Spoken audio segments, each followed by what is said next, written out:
Sa talaan ng Philippine National Police, umabot na sa 50 ang bilang ng mga election-related violence sa bansa. Para sa detalye, balitaan mo kami, Dennis Cortez.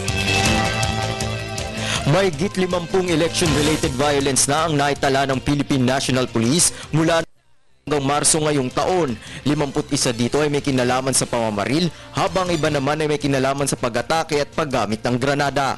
Kaugnay nito, ayon sa ulat ng PNP, 15 probinsya sa bansa ang nasa high risk, kabilang na ang Abra, Pangasinan, Ilocos Sur, La Union, Cagayan, Pampanga, Nueva Ecija, Batangas, Cavite, Masbate, Samar, Misamis Occidental, Maguindanao, Lanao del Sur at Basilan.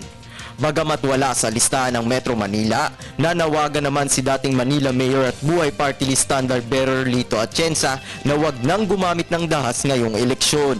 Siyempre, naging intense lahat ngayon ng mga kandidato, political leaders. Ang aming payo at ang aming hinihingi sa lahat, hinahon. Magpakahinahon tayo. Samantala, hiling din ng dating opisyal sa COMELEC ang pagpapanatili sa patas sa tapat na pagseserbisyo sa second automated election ngayong Mayo 13.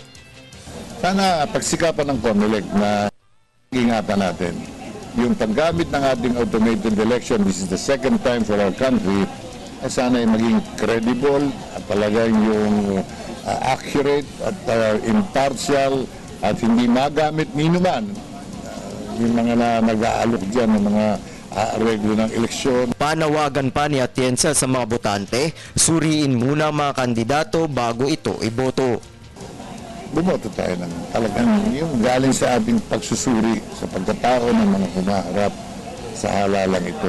Para sa Telebisyon ng Bayan, Dennis Cortez.